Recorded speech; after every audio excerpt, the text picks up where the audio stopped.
Boa noite a todos. É um super prazer estar aqui hoje. Boa noite, Mário. Agora, oficialmente, na frente da plateia toda, né? Meu nome é André Caldeira, deve ter aparecido aí. Eu sou empreendedor, tenho uma empresa de gestão de talentos, sou headhunter, mas, antes de tudo, eu sou um apaixonado por empreendedorismo e por grandes histórias. E eu colaboro com a Endeavor aqui no Paraná, faço parte do conselho, e agradeço o convite da Mariana, o apoio do Felipe, de todo o time, para ter essa oportunidade de conversar com um senhor empreendedor, não no sentido da idade, mas na história, que o meu desafio é de tentar trazer um pouquinho da história dele, fazer com que ele conte um pouco dessa história nos 30 minutos aproximadamente que a gente tem. Mandem as perguntas, como foi dito aí no primeiro painel. Na medida do possível, eu vou tentar fazer um ping-pong. Já combinei com o Mário que eu vou interrompê-lo quando a resposta estiver longa demais, para que a gente possa tornar isso mais útil e o mais bacana possível para vocês. Mário Gazin, vamos lá. Você tem que apertar. Deu? Deu, agora deu.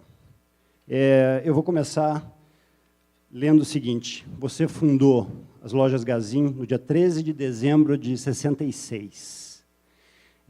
São 50 anos neste ano, né?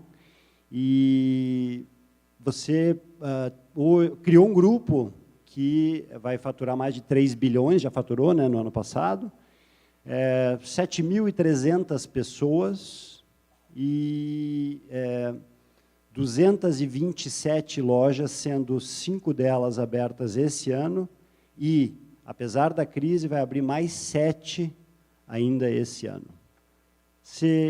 Lá atrás, em 66, você imaginou que você chegaria aqui? Bom, boa noite a todos vocês, obrigado por eu estar aqui hoje. E vamos aproveitar esse restinho de noite aqui para nós quebrar o pau aqui. Olha lá. Eu digo a todos vocês que quando a gente começa uma empresa, aqui tem bastante jovem, hoje eu fiquei contente quando vi muito jovem entrar ali, isso é maravilhoso. Então, quando a gente começa uma empresa, você pensa em criar uma família. Esse é o sonho. Meu pai era da roça, nós trabalhávamos na roça. Eu já estava no comércio, mas meu pai ainda era da roça.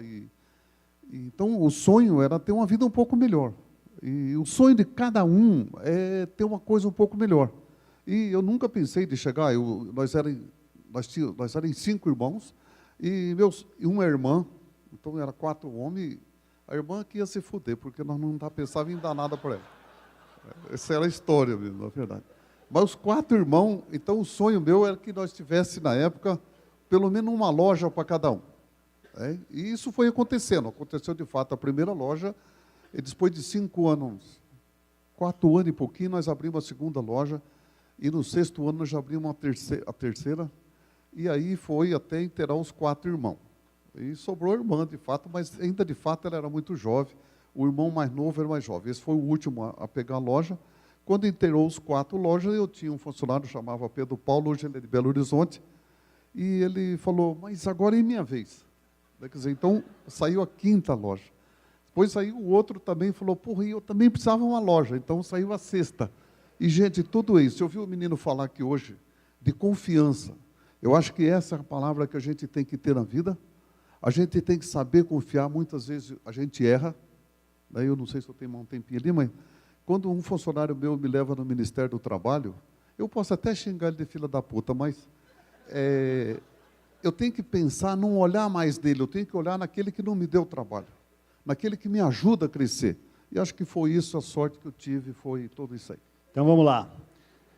A Gazin nasceu em Douradina, interior do Paraná. Douradina está a quantos quilômetros aqui de Curitiba? 650. Uma coisa bem pertinho, ali na esquina, 650 quilômetros. Isso. E tem uma história, né, de que a Gazin começou a crescer porque Douradina tinha, na época do ciclo do café, 33 mil pessoas, e aí a questão da geada começou a matar as plantações e o pessoal começou a deixar a cidade.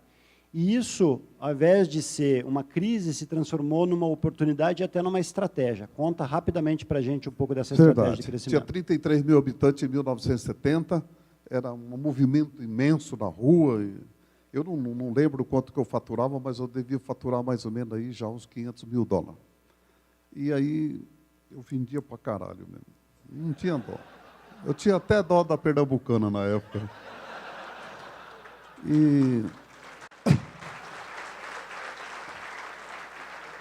Mas aí na geada de 1975, aí em 76 geou também, então foi 2 anos que foi muito difícil. E o pessoal começou então a emigrar para o Mato Grosso, Rondônia, porque lá disse que não geava, e começaram o pessoal a ir. E na época eu já tinha um caminhão, e nós começamos então a puxar a mudança e levar o pessoal para lá. Então, se vocês perguntarem, porra, Gazino só tem uma loja no Paraná, vocês não ficam pensando que é de medo da concorrência. Eu tenho a maior concorrência do mundo minha, está no Rondônia e o Mato Grosso, o MT. O Mato Grosso do Sul um pouco mais fraco. Mas os 2 estados são uma concorrência cerrada, muito grande na nossa área. E não foi por isso, não. Foi porque todo mundo do meu município começou a ir embora para essas áreas, Ji-Paraná, Tangará da Serra, São José dos Quatro Marcos, São José do Rio Claro. Então, todo mundo começou a invadir. Eles começaram a achar, procurar terras melhores para plantio, que não geasse, é isso? Isso, nem terra melhor, mas sim terra que não geava. Isso, tá. Daí que todo mundo era, nossa região era paulista, e aí os paranaenses da região, mineiro, então, e migrou tudo para esse lado. Então, foi por isso que eu estou lá e não estou no Paraná. Então, aí foi. Depois, aí, então, aí foi outra história. E aí, eu ia lá, quando eu chegava no meu município, via aquele marasmo, aquela tristeza, tudo parado. E eu falei, não, aqui um dia eu tenho que melhorar essa porra aqui. E aí, graças a Deus, gente. É porque eu tive um professor que só falava besteira. Então, vamos falar dele agora. Pronto, você me deu a deixa. Você me contou do professor Irã, da FGV. Durante muitos anos, ele tinha uma placa, e aí eu vou deixar que você fale a citação da placa. E o que aconteceu? Por que ele foi tão importante para você? Eu nunca estudei, eu nunca fui da escola. Fui da escola o primeiro ano primário, depois nunca fui. Mas, gente, eu juro para vocês, meu sonho não era estudar, sim, mas fez muita falta. Hoje eu gasto um dinheiro imenso por falta de estudo, mas uns 16, 17 anos atrás, eu pagava mais ou menos 400 faculdades de 3º grau para os meus funcionários, e eu via, chegou nos finais dos anos, 13% reprovava. E aí eu fui na FGV, e falei em Maringá, e falei, olha, cheguei na Trexo, e falei, eu preciso fazer uma faculdade, mas olha, eu não sei escrever, a minha letra é bonita, mas falta letra, falta acento, falta tudo. Mas eu quero fazer tudo o que um aluno faz. Tudo. Aí eu falei, se o senhor aceitar, agora o senhor não vai corrigir ponto. Se o senhor corrigir ponto e vírgula e falta de letra, eu não vou passar nunca nessa porra aí. Mas, olha, pode fazer que eu vou dar certo. Mas esse era o professor Irã? Não, o Irã não vem daqui a pouco. Agora o Irã vai vir. Tá. E aí, gente, olha, eu entrei e fiz a faculdade junto. Aí esse professor Irã era o capeta da minha vida, porque eu nunca vi gostar de dar trabalho para fazer em casa. Como que era a frase que estava escrita na placa na sua sala? Eu escrevi, professor Irã, tu é o capeta da minha vida.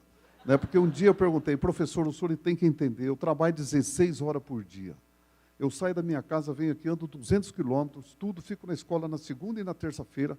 E olha, o senhor agora, mas o senhor dá muito trabalho de casa. O senhor, pela Nossa Senhora Aparecida, onde se viu dar tanto trabalho? E, olha, eu trabalho 16 horas. Ele falou, quantas horas tem um dia, seu Gazinho? Eu falei, 24, sobrou 8. Não reclama. Então, mas olha, gente, com toda certeza, a pessoa, se vocês aqui tem alguém que trabalha com alguém que é difícil, é duro, põe a mão para o céu. Porque se vocês trabalham com aqueles caras que é mole, vocês não vão sair do lugar nunca, vocês não vão aprender. O cara tem que ser duro, tem que dar coisa, tem que dar pancada. Porque se não der pancada, você não sai do lugar, você não aprende. E olha, gente, se vocês disserem para vocês, eu tenho 2 professores que eu me lembro que eu não vou esquecer nunca. Uma porque ela me deu 72 na média, eu me fudi todo, porque eu achei que eu tirava 100, porque era na coisa que eu mais gostava, acho que eu facilitei. E o outro, esse Irã, eu tirei 96 nas provas. Então, eu queria fazer a prova e mostrar para os meus funcionários por que eles reprovavam, porque eles não estudavam. Né? Você nunca quis deixar de aprender, né, Mário? Não, nunca parei. Tem uma história tua também que você convenceu o pessoal da PUC de São Paulo a ser um ouvinte no programa de MBA deles, porque você não podia fazer o MBA porque você não tinha a formação. Não tinha formação. Né? Como é que foi isso? Isso foi lá no final dos anos 80. Eu vi num jornal também que MBA era a moda, porque agora MBA é moda, mas naquele tempo MBA era uma coisa que não... Era Quase 20 anos, mais de 20 anos depois de ele ter fundado a empresa. Importante a gente se localizar na linha do tempo. Vocês têm ideia, o ano certinho, o Mário Covas era governador de São Paulo, ele era compadre do meu irmão por política, né? Porque os dois eram do PSDB, quando fundaram o PSDB, e aí pronto. Eu estou lá em São Paulo, fui lá para me matricular naquele lá, a pessoa perguntou, mas cadê o diploma? Eu falei, que diploma? Mas tem que ter faculdade, mas eu não tenho, não. E não, então o senhor aqui não pode vir, não. Aí eu já liguei para o meu irmão já ligou para o Mário Covas, não demorou mais 15 minutos, eu já estava naquela porra lá. E aí? Isso foi bom. E olha, gente, espera que essa é boa também, né? Para vocês ficarem aí interessando. Aí, na primeira aula, gente, foi sobre logística. E naquele tempo se falava muito em carreto e frete, mas logística ninguém falava, não era verdade? Eu estou puxando, tenho a transportadora, mas ninguém falava em logística. E por um azar perguntaram para mim, o senhor, o que é logística? Eu falei, logística, olha, é o cara chegar o carrinho de mercado, aquele mercado, vai no mercado e vai pondo manteiga, maisena, arroz, feijão, tudo. E depois chega em casa, põe um aqui, outro ali, outro ali. Eu falei, isso é logística. Agora, o cara que entra, enche um caminhão de café, eu me lembro que era café, enche um caminhão de café, carrega lá no sítio, descarrega na máquina, isso é frete, isso é transportadora. Logística é pegar um produto e entregar em outro lugar e assim por diante. Rapaz, eu fui aplaudido, Nossa Senhora. Na outra aula, todo mundo sentava perto de mim, era uma benção de Deus. Eu falei, agora eu estou animado. E aí foi, rapaz. Eu me lembro que tinha bastante gente boa. Mas espera um segundinho, que esse é bom, para vocês aprenderem. Aí na outra aula foi estocagem. Né? Eu já tinha bastante loja, umas partes de loja, e também fui bem para caralho. Né? Na outra loja, na outra aula, nessa última aula, um professor diz lá, olha, na vez que vem agora, vocês trazem uma HP 12. Eu cutuquei meu companheiro, falei, o que é isso? Ele falou, não sei não. O que é isso? Ele falou, uma calculadora. Eu falei, vou comprar essa bicha agora no MAP, vou montar no ônibus da Garcia, vou devorar. Chego em casa, e o manual de instruções era em inglês, não é isso? Quando eu abro aquela coisa dessa grossura em inglês, eu juro para o senhor, eu só aprendi a ligar e desligar. Aí eu fui no Sebrae. Naquele tempo, procurei o Sebrae me ensinou a mexer, e vou falar para vocês, até uns 5 anos atrás eu era um capeta naquela porra. Né? Era bom. Você também uma vez pegou um ônibus e foi até o Chile para aprender um pouco com o tal de Peter Drucker, né, que você tinha ouvido falar. Mas eu não sabia que era ele, porque naquele tempo ele não era famoso. Mas, gente, eu fiz sim, essa loucura. Também fui parar em Santiago, cheguei lá, a palestra não era nem em Santiago, era em Valparaíso, na época da ditadura. Isso foi em 72, por aí, nessa faixa. Eu gastei 5 dias de ônibus e andei para caramba. E olha, gente, mas com toda certeza, eu anotei tudo, eu não entendi em espanhol, foi um tanto difícil, mas tudo que eu entendi, eu botei dentro da minha empresa. Eu acho que a minha empresa começou a nascer o dia que eu voltei do Chile. E, por uma sorte, a última palestra foi esse Peter lá, que de fato ele já era bom para cacete. Porque ele empolgou a plateia, todo mundo. Eu me lembro que tinha na época umas 350, 400 pessoas, era um frio danado, mas graças a Deus, olha, botei tudo em prática, e tudo que eu aprendi também, depois da terceira aula em São Paulo, aí todo mundo foi se afastando de mim, porque eu não sabia falar mais porra nenhuma, nada. Mas eu anotava tudo e fui botando dentro da minha empresa, e fiz ela certinho. Eu acho que isso foi uma coisa que foi a bênção de Deus, e eu também usei muito o Sebrae, até uma altura eu participei muito do Sebrae, eu estava lá toda semana, e era assim por diante. Eu tinha um cara do Sebrae que ia lá na minha empresa e dava curso, e, olha, foi muito interessante. A gente ouve falar muito hoje, Mário, do termo delação premiada. Eu acho que você viveu, há muitos anos atrás, uma situação que tem tudo a ver com a delação premiada, que hoje a gente lê tanto a respeito. Conta um pouquinho sobre isso e a questão da sonegação. Acho que eu fui o primeiro cara a fazer delação premiada no Brasil. Eu só não fui preso porque tive muita sorte. Mas hoje eu falo com o cara que é promotor, que na época queria me fuder pra caralho. E hoje eu tenho ele como um grande professor, inclusive eu tenho um livro, eu fiz um livro agora, vai sair agora em junho, e eu botei ele como meu grande professor. Mas ele me deu muito trabalho. Ele era o Sérgio Moura da época, o nome dele é Pedro Táxi, hoje ele é governador do Mato Grosso, mas ele era um promotor fudido. Ele bateu pesado. Mas eu tive que procurar, porque na época eu sonegava pra cacete. Quando entrou o Collor, que eu vi que eu ia quebrar, eu soneguei mais ainda, salvei minha empresa. 91, por aí, 90. Que ano foi isso? Foi depois no governo Collor. Governo Collor. Isso. Aí a coisa... Porque antes eu sonegava aquela coisinha que todo mundo sonega, um pouquinho aqui, um pouquinho ali. Mas depois, no Collor, para não quebrar, eu sentei o pau mesmo. Aí era salvar a empresa. Mas aí não tinha mais jeito, porque aí os fiscais acostumaram a buscar o dinheiro, no fim já não estava me sobrando mais nada. E aí eu parei de sonegar no Paraná, não foi tão difícil. Eu me lembro que no Mato Grosso do Sul foi fácil, né? Mas o Mato Grosso do Norte foi muito difícil, não teve uma saída se não foi fazer uma denúncia. Mas como que eu ia denunciar alguém se eles iam me perseguir? Então eu tive que procurar a justiça para poder fazer a coisa. Quando eu cheguei lá, que eu falei que eu sonegava, o promotor falou, prende o homem. Prende o homem. Ele não falou prende o homem, mas tinha uma promotora, Ana Cristina, essa falou, põe na cadeia. Põe na cadeia. Aí o meu irmão falou, eu falei para você não vir aqui. Mas desse jeito, minha filha era advogada, e sabe, ela foi ajeitando, mas hoje ela nunca trabalhou de advogada, mas nesse dia ela estava lá e foi ajeitando, e hoje, toda vez que eu vou lá, ele manda um abraço. Dá um abraço para a Valéria. E por que isso foi tão importante para você? Porque a minha empresa cresceu depois que eu parei de sonegar. Por quê? Porque aí eu comecei a aparecer, porque antes eu vivia escondido igual tatu, no meio dos buracos.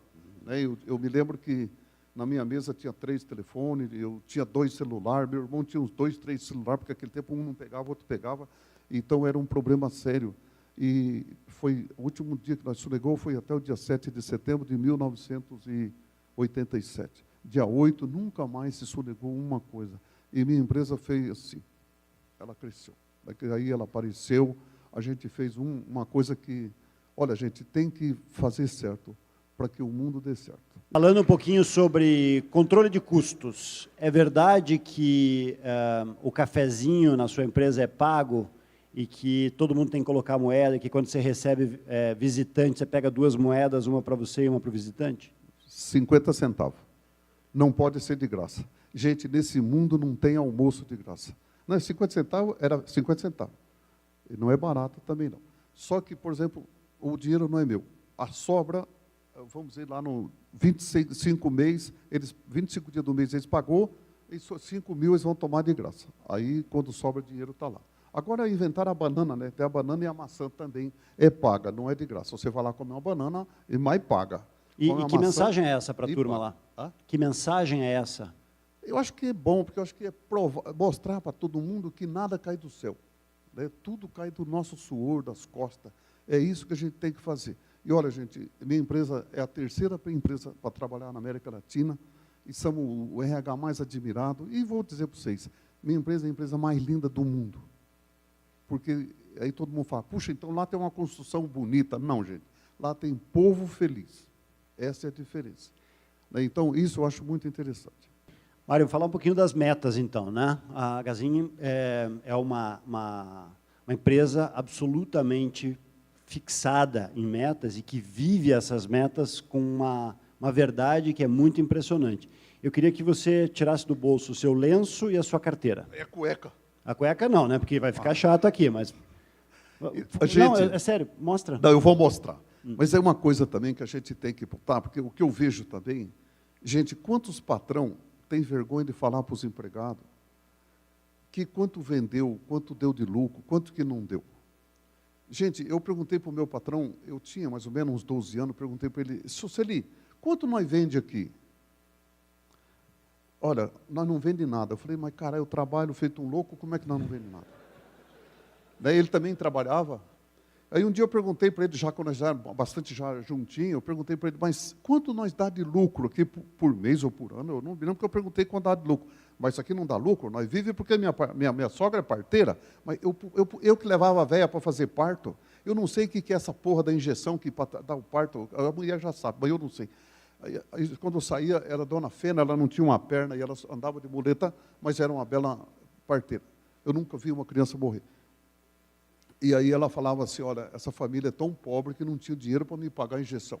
Então, eu falei, cara, como que esse cara vive? Eu falei, meu Deus do céu, mas eu falei, o dia que eu tiver uma empresa, todo mundo há de saber quanto é que eu tenho que chegar, onde, o que eu quero ter, o que eu não quero ter, o que eu vou comprar. Se eu for comprar um carro para mim, eu falo para a molecada tudo, ó, gente, eu estou comprando um carro novo, que carro vocês acham que eu devo comprar? E assim, eu vou comprar caminhão, é a mesma coisa, eu converso com os motoristas, que caminhão nós vamos comprar? Eles falam, não compra genérico não, genérico é esse com a gabininha baixa e pequena, né? O resto tudo. Compra caminhão possante que é nós que vamos pagar. Então isso, a gente chega lá, porque muitas vezes você se cobra de você, mas você não divide com o pessoal. Eu quero vender esse ano 262 milhões. Eu não vendo sozinho, eu tenho que procurar... 262 milhões mês. Eu tenho que procurar... Então, olha o lenço dele, gente. A meta está aqui, em todo lugar tem Se vocês for lá no banheiro da minha casa, está no lençol, está na fronha, está no travesseiro. Mostra a carteira, Mário. A carteira maior que a cueca também, acho que pode. Não, a cueca vai ficar, acho que meio Então, mais, né? tudo tem meta. Né? Aí eu fui botando, todo mundo usa a cueca da Gazin. E Os funcionários, no começo do ano, ganham calcinhas e cuecas com a meta da empresa. Tem as meninas lá que, até no sutiã, elas põem a meta. E se vocês perguntarem, foi você que mandou? Não foi eu, não. Elas põem porque querem. Então, é isso. Acho que meta, todo mundo olha a meta como assim da vez vocês falam assim, puxa, a meta é uma coisa que tem que enfiar de goela abaixo. Então, vamos lá, deixa eu ver aqui no cartão. A gente trocou cartões hoje, está aqui Mário Valério Gazin, presidente do Conselho. Então, tem 262 milhões, isso aqui é a meta de vendas por mês, é isso, para 2016. O que é o 3,5%? 3,5% de lucro, eu quero 3,5%. Beleza. Mas arrumou uns loucos lá que diz que tem que dar 5%. O que é os 5%? São as lojas que estão abertas na avenida, tem que dar 5%. Tá. Porque tem algum gerente que chega a dar 10%, aí o outro só quer dar 2%, então a diferença fica muito grande e eles acharam que tem que dar 5%. Cai para 3,5% porque eu tenho um atacado, o atacado derruba meu lucro. E a fábrica também derruba meu lucro. Então, aí equaliza 3,5%. O ano passado, o meu lucro foi 5,62%. Eu tinha até um monte de brinde, mas ontem eu fui fazer uma palestra na faculdade, dei tudo, eu esqueci. Vamos lá. 18%, o que é? 18% é o PIB do Brasil, é o PIB da Gazin, é o crescimento no PL. Tá. Ano passado nós cresceu 22 e pouquinho, esse ano não vai crescer os 18%. E depois tem mais um negócio ali, 2,6%. É o que eu posso perder do que tudo que eu vender a prazo. Tudo que eu vender a prazo, que eu perder mais do que 2,6%, ele atinge meu lucro. Que vai para o PDD. Isso. E depois tem mais um negócio aí ainda. Isso. E aí tudo isso é uma equação que é igual a uma viagem de 8 dias. Isso. 500 pessoas viajam comigo por ano. Só aqueles que gostam de biscatear não vai comigo. Aí esses vão pescar. Isso aí vai para o presidente. Mas o resto tudo, eu cheguei de uma viagem essa semana e já foram para os Estados Unidos, já foram para a Alemanha.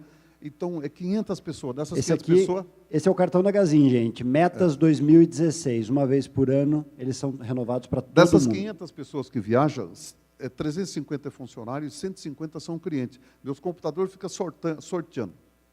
Os clientes que compram e pagam todo mês. Aquele que paga certinho está sorteando. Mas interessante, isso vale a pena, gente. Meta é para ser cumprida. E se você sonha em ter um carro, bota a foto do carro que você tem. Você quer ter uma casa, bota lá a foto do carro. E fala para a mulher, nós vamos chegar nessa coisa aí hoje. Né? Então, assim que tem que ser. Porque se você cobrar só de você, não adianta. É muito caro para cobrar de você. Qual que é a importância, e eu sei que isso é muito importante para a Gazin, ou melhor dizendo até, por que é tão importante para a Gazin ser uma das melhores empresas para trabalhar? Porque eu já era bom. Mas eu mandava sempre umas cartinhas lá e falava com o Grey Praise, mas eles não me atendiam, porque falavam, esse cara é louco. Daí eu acho que eu botava alguma besteira lá e escrevia mal escrito. Aí depois apareceu um cara da Consul, né, da Europel, e falou, foi visitar a minha empresa, falou, mas não é possível, você não está entre as melhores aí. Aí no outro ano eu comecei a participar. Graças a Deus vim caindo, mas a Gazin já era preparada para isso. Ela já vinha preparada para isso. Então, ela não foi uma coisa que nasceu de repente. Nós já se preparava muito para isso. Eu tinha lá o meu RH, era meio fraquinho, eu fui ajeitando meu RH, eu ia em São Paulo, via o pessoal falar, pegava meu pessoal de RH, mandava para lá. Isso, gente, a escola, copiar dos outros, gente, é a coisa mais barata do mundo. Porque criar é coisa difícil. Então, copie até o que puder. E acabou, não tem jeito, vai copiando. E feliz daquele que copeia e faz um pouquinho melhor. Quantos empreendedores tem na Gazin, além de você, Mário? 27% dos meus funcionários são empreendedores. Como é que você sabe? Bicho, isso é mole.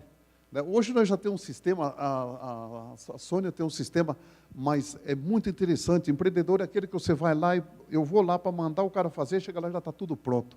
Eu vou pensar em fazer, ele já fez. Esse é o empreendedor. E tem gente, vocês aqui são jovens, tudo, não se preocupem, empreendedor e empregado. Eu juro para vocês que tem um empreendedor lá, empregado, que são mais ricos, ganha mais do que eu. São mais ricos do que eu, tem terra mais do que eu. Mas, gente, isso, e continua trabalhando empregado. Eu tenho um rapaz, ele é gerente da loja de Sorriso. Ele tem uma fábrica em Douradina, que eu obriguei eles pouco, eu queria que ele saísse logo, porque eles ganhavam muito. E ele não sai da Gazin. Ele continua trabalhando na Gazin, ele deve ganhar hoje uns entre 23.500 e 27 mil reais por mês. Ele deve pagar para o gerente dele uns 30, mas ele tem 350 funcionários. Eu falo, por que você não vai cuidar do que é teu? Eu falo, não, está indo bem, eu gosto de trabalhar com você. Quer dizer, o cara nasceu para trabalhar empregado. E tem uma fábrica, ele deve faturar 3 bilhões por mês, né? Uns 3 milhões já por mês, já fatura, eu sei que já faturou mais, agora está um pouquinho mais difícil. E continua trabalhando empregado. Então, gente, não se preocupa, daí você fala, puxa, como que eu vou ser empreendedor? Seja empreendedor também empregado, vale a pena, isso é maravilhoso. Eu tenho 27% dos meus funcionários, já cheguei a ter 30%, de vez em quando aumenta, cai para lá, e tenho 40% que são comprometidos. Então, de vez em quando, esses comprometidos e os empreendedores, muitas vezes, mudam de lugar. E isso é bom, isso é maravilhoso, né? Você está com 66 anos agora, e você ficou 47 anos à frente da Gazin. Quando você passou adiante e passou para o seu sucessor, a tocha, você sentiu o quê? Orgulho, saudade, tristeza? Tristeza, responder rapidinho. Tristeza, eu juro que eu não senti. Saudade, inveja de que eles estão fazendo melhor do que eu tenho. Porque eu larguei faturando um tanto, eles melhoraram o lucro, melhoraram o processo. Então, isso, gente, também chega um dia que a tua empresa, isso é bastante. Eu aprendi com o senhor Nishimura, da Jactor, né? Ele também sempre falava assim, tem uma hora que nós temos que largar essa porra, tem que largar. Porque tudo vai crescendo e a gente vai crescendo junto. Mas chega uma hora que você tem 1,68 m, não tem como você crescer 1,70 m. Então, você vai até onde dá, gente. Aonde não dá, depois você tem que passar para o outro. Mas, mesmo assim, nós já tinha bastante gente de fora trabalhando e ajudando, mas o meu presidente, hoje, ele era de fora, ele era do Bamerindo, foi do HSBC, e ele trabalhou, já acho que já deve estar com quase 20 anos na Gazin, né, 19, 20 anos, e uma pessoa fantástica. E tenho outros também, né? Se você pudesse mudar alguma coisa na sua trajetória, olhando para trás, o que você mudaria? Só não casava com a mesma mulher que eu tenho hoje. Por quê? Ela é difícil. Porque, acho que também, gente, vocês vão ficar tudo, mas eu já falei isso na televisão e juro para vocês que eu não casaria com ela nem morto. Você é casado com ela há quanto tempo? Porque, na verdade, eu já dei muito curso de casamento depois que eu casei.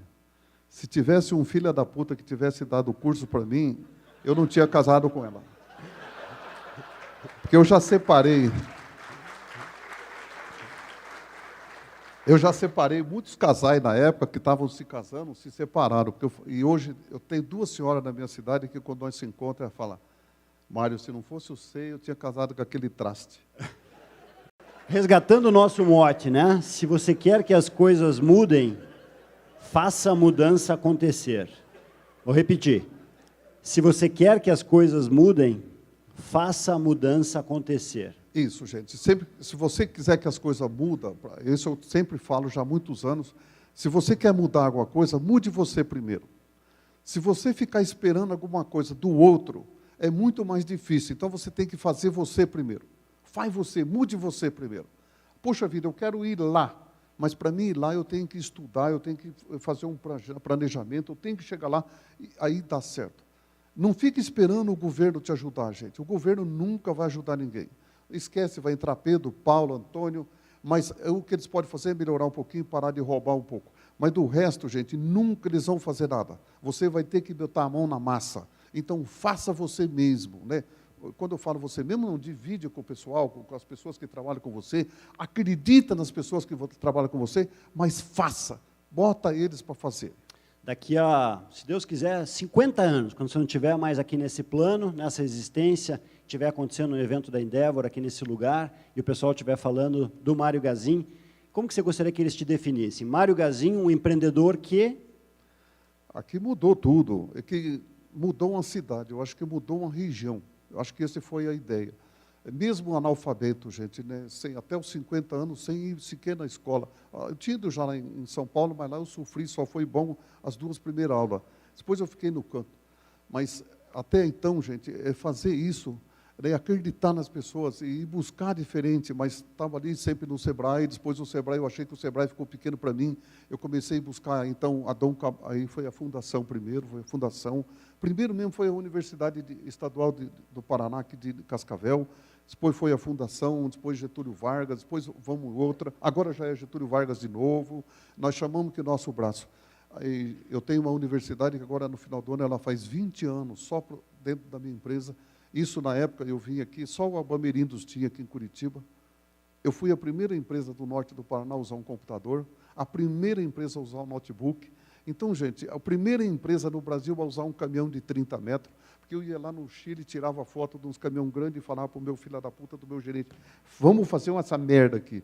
Levou 3 anos para sair da gaveta, mas saiu, foi o primeiro caminhão a rodar sem, além de ser 30 metros, não ter o truque no cavalo, porque eu não puxo peso, nós só puxa móveis, colchão, e geladeira, fogão, então não tem peso. Então, mas conseguimos fazer, fizemos aqui em Santa Catarina, lá em Timbó, então temos a primeira carreta também. Então, isso é assim, já tentei uma carreta maior, mas estou enroscado, mas é difícil porque vira um trem, né? Eu tenho a foto já dela. E eu vou... mais um minutinho, tá, gente? Vocês me dão... crise. Estamos vivendo uma plateia de empreendedores. Conselho para a gente encerrar. Como um empreendedor deve agir nesse momento da crise? 30 segundos, hein? Puta merda. Olha, gente, crise só tem um jeito de vencer ela. O certo é prevenir ela antes. Depois que ela aconteceu, você tem que botar a mão na massa. E a primeira mão que você tem que fechar é a tua. Não gaste, não vá fazer churrasco, não faça festa, salve a tua empresa, porque vai melhorar, a crise acaba. Ela não fica para a vida eterna. Eu mais um minuto, pede mais um minuto aí. Filha, pelo amor de Deus, mais um minuto. Olha, uma coisa interessante, mesmo, gente, eu sendo analfabeto, mas eu vejo que no Brasil nós tivemos, desde 1962 para cá, nós tivemos 2 crises que o governo não avisou que ia ter. Em 62, quando eu vi aquela pau velho quebrando, que estava tudo se matando, era a esquerda e a direita. A esquerda e a direita, aquela lá nós sabia que aquilo ia acabar numa embosta, e deu os militares. Né? Mas foi bom, na época salvou a pátria, porque a esquerda queria e a direita queria. Depois, essa não foi crise, não passou. Aí, a outra que foi anunciada, que ninguém ficou sabendo, foi a do Collor, com a Zélia, travou os R$50 no banco. Isso aí foi uma crise que ninguém esperava, porque todo mundo dizia que isso não ia acontecer, e o Collor mete o pau no Lula, esmaga o Lula, pisa em cima dele, e aí, de repente, sai aquilo ali, aquilo foi a maior surpresa da história. E a segunda crise foi, que eu vejo que não foi avisada, foi acho que em 1999, 98, eu sei que foi no mês de outubro, que o Fernando Henrique, com a caneta Big, nós podíamos comprar máquina do exterior, nós podíamos importar produto do exterior sem imposto, e nessa noite ele deu uma canetada e tributou. Nesse dia eu estava montando uma fábrica em Douradina, eu estava gastando R$1,5 milhão para montar uma primeira fábrica de colchão, e só o imposto de uma máquina que eu comprei me custou 575 mil, e a máquina já estava no Brasil. E eu tive que pagar, para liberar a máquina. Me lembro que teve uma empresa que não conseguiu pagar o imposto, eu comprei 60 mil batedeiras da Receita Federal. Veja então, que situação. Então, acreditar com a mão fechada. O resto, gente, é só acompanhar o crescimento. Quando você vê o crescimento do país baixar, vai apertando a cinta, vai apertando, vai apertando, vai apertando. Isso não é estranho. E para encerrar, aqui na Endeavor, a gente tem uma frase que é: empreender é... Então, para o Mário Gazin, empreender é...